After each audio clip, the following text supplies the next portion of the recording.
नकली गढ़ दीदो नहीं बिना घोर घमसान, सिर टूटा बिन किम फिरैन असली गढ़ पर आन।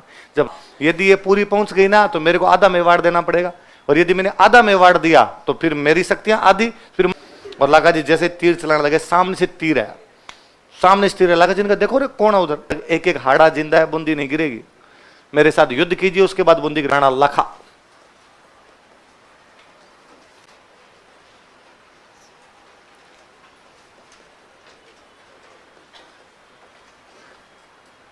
मैंने बताया था कि सामोली वाला अभिलेख कहता है कि जावर में खनिज निकलते हैं। जावर में क्या निकलते हैं?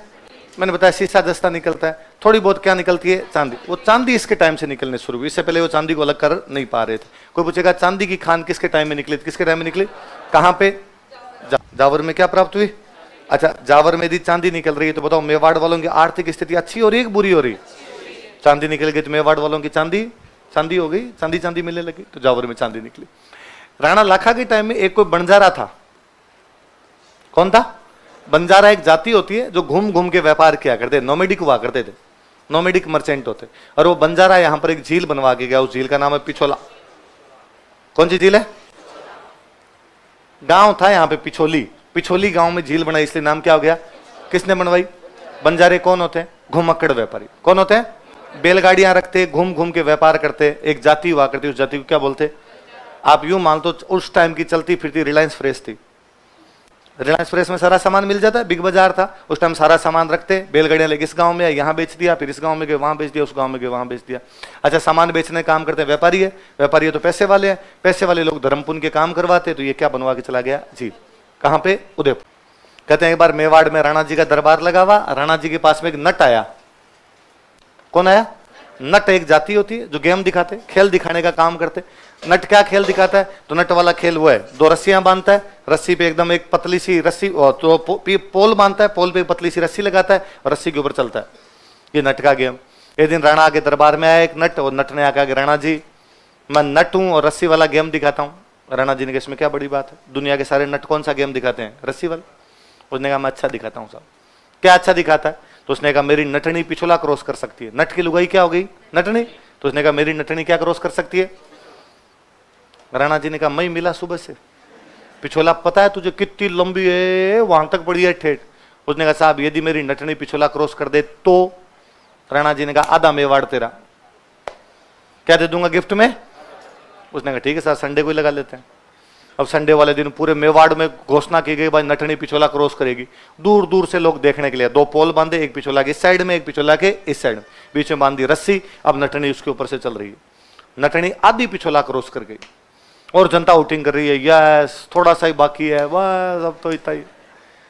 बाकी सब राजी हो रहे, राणा जी के मंत्री बैठे हुए, राणा जी के मंत्री भी राजी हो रहे हैं, एकदम वोटिंग कर रहे हैं। राणा जी का मुंह उतरा हुआ, राणा जी सोच रहे कि भाई इधर से देना है आधा, इधर से देना है, फसलें कम किधर होती है, अच्छा इधर वाले में टैक्स कम आता है, इधर वाला दे दूंगा।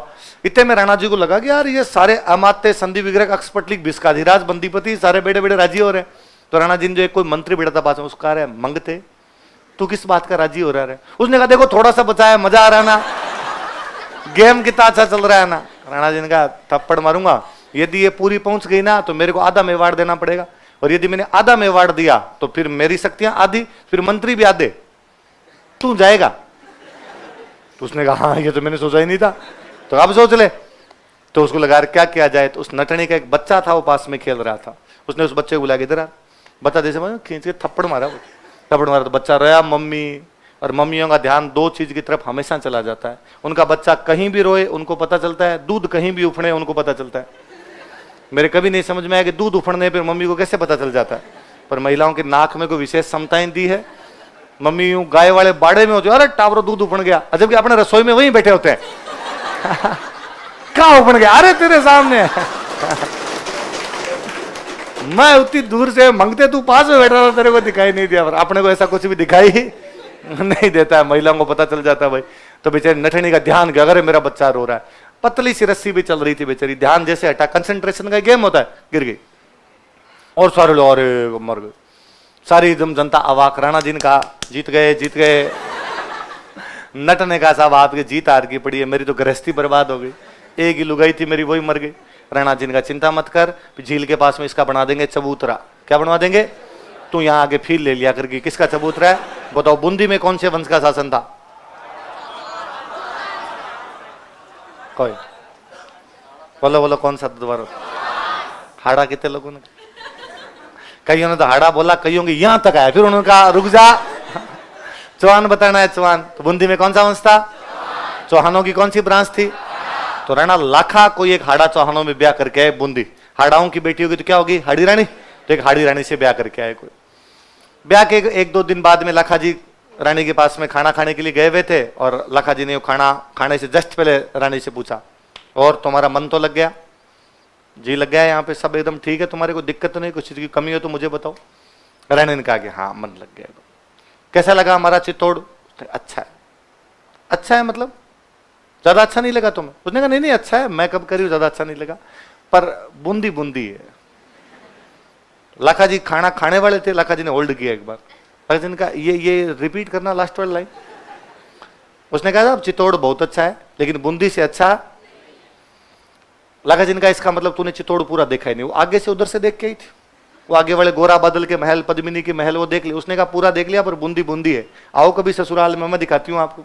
इस बार शादी में जल्दबाजी में, इस बार रहना पूरा दिखाऊंगी, बूंदी वाकई बहुत सुंदर है। लाखा जी ने कहा हो ही नहीं सकता, दुनिया में सबसे अच्छी कोई जगह है तो कौन सी है? चित्तौड़, और चित्तौड़ से अच्छी कोई दूसरी जगह हो ही नहीं सकती। तो रानी को लगा कि राजा का मूड चेंज हो रहा है, तो रानी ने कहा अरे मैं तो ऐसे ही कह रही थी, चित्तौड़ अच्छा, चित्तौड़ अच्छा, जिमो जिमो आप तो जिमो। राजा ने कहा नहीं नहीं मैं सीरियस हूं, सही बता चित्तौड़ अच्छा है या बूंदी अच्छी? रानी ने कहा फिर तो बूंदी है। गांव में कहते हैं भाई महिला को अपने पीहर अच्छा लगता है सबसे, है पीर की चिड़कली चौकी लगे, पीहर की तो चिड़िया भी अच्छी लगती। लाखा जी ने कहा पक्का? उसने कहा अब जो है वो तो है, इसमें कच्चा पक्का तो मैं कुछ कह नहीं सकती। लाखा जी ने खाना खाया नहीं, बाहर आए, बाहर आके सेनापति को बुलाया कि सेना तैयार करो, बूंदी पर आक्रमण करेंगे। दुनिया का सबसे अच्छा किला चित्तौड़ है, लेकिन रानी का कहना है कि इससे भी अच्छा किला कौन सा है? बूंदी। इसलिए राणा लाखा बूंदी गिरा देगा। पहली बात चित्तौड़ से अच्छा है नहीं, यदि है तो मैं गिरा दूंगा। अब भाई लोगों को पता चला तो लोगों ने कहा यार क्या कर रहे हो, 4 दिन पहले तोरण मार के आए थे, आज वहां पे तलवारें मारोगे, अगले क्या सोचेंगे यार कि ठीक बेलखना जमाई है, लड़ाई करता घूमता है। और लाखा जी का, लाखा जी ऐसे नहीं करना चाहिए आपको। लाखा जी ने कहा मैंने कसम खाई है कि जब तक बूंदी का किला तोड़ा नहीं जाएगा तब तक मैं अन्न और जल ग्रहण। रानी को जाके कहा कि डाकी को क्या कह दिया इसको तूने? रानी आई बेचारी, रानी ने कहा अब मैं मजाक भी नहीं कर सकती कि आपसे। लाखा जी ने कहा मैंने 2 बार पूछा था, तू कह रही सीरियस हूं मैं तो, अब टूटेगा तुम्हारे बूंदी का किला। तो कोई एक पंडित जी थे, थोड़े सियाणे थे, वो पंडित जी आए, उन्होंने लाखा जी को साइड में ले जाकर इस तरह से काम करते हैं, अभी देखो बूंदी पर आक्रमण करेंगे, बुरे लगेंगे, एक काम करते हैं अभी चित्तौड़ के किले के बाहर एक कमरा बनाते हैं और उस कमरे पे लिख देते हैं बूंदी का किला, अभी आप इसको गिरा दो। नकली बूंदी क्या बनाते हैं? नकली। इसको गिरा दो और इसको गिराने के बाद में 5-7 महीने बाद में, 10 महीने बाद में जाके असली बूंदी गिरा देंगे। एक बार खाना वाना तो खा लो, कसम वसम तो पूरी कर लो। लाखा जी ने कहा हाँ भूख तो लग रही है, फटाफट करो, तुम्हें काम जो भी करना फटाफट कर लो। हाथों हाथ बूंदी के बाहर, चित्तौड़ के बाहर एक नकली बूंदी बनाएगी, एक किला बनाया गया जिसको नाम क्या दिया गया? बूंदी का किला। और पूरी लाखा जी पूरा माहौल बना गए, सेना लेके एकदम गए घोषणा करते हुए, इधर से राणा लाखा चित्तौड़ के राजा बूंदी पर आक्रमण करने के लिए आ रहे हैं, जो कोई बीच में आएगा उसको नस्तनाबूद कर दिया जाएगा। एकदम जाके खड़े हुए और जा खड़े होके कहा लाखा जी अब एक तीर मारो, ये पास में है, एक तीर में गिर जाएगा, बस इंटर लगाई है हमने। और लाखा जी जैसे तीर चलाने लगे, सामने से तीर है, सामने से तीर है। लाखा जी ने कहा देखो रे कौन है उधर? सैनिक गए, 2 जाके देखा तो वहां पे वो जो लाखा की रानी थी, हाड़ी रानी, उसका 15 साल का भाई था कुंभाहाड़ा। क्या नाम था? कुंभाहाड़ा। वो उधर से एक तीर कमान लिया और वो चला रहा था, पकड़ के लाए उसको। लाखा जी का ये आप वाला साड़ा है उधर, ये चला रहा है, क्यों चला रहा है तू? उसने कहा छोड़ो पहले मुझे, और पहले ये बताओ ये जो तुमने बाहर कमरा बना रखा है, ये तुमने कोई नकली बूंदी बनाई है? कहा हाँ, तो तेरे क्या फर्क पड़ता है? उसने कहा मैंने सुना तुम इसको गिरा के और कोई अपनी कस्में वस्में पूरी करने वाली। हाँ के यार साइड में हो जा यार, खाना खाने दे तू। उसने कहा नहीं, बूंदी भले असली हो भले ही नकली, जब एक एक हाड़ा जिंदा है बूंदी नहीं गिरेगी। मेरे साथ युद्ध कीजिए उसके बाद बूंदी गिरे, मैं मेरी आंखों के सामने बूंदी गिरती हुई कैसे देख लूं? मेरी धरती पे दूसरों का कब्जा कैसे? अरे नकली है। उसने कहा भले ही नकली हो, नकली है फिर तुम करी क्यों रहे हो? जोर है तो जाओ देखे असली की तरफ।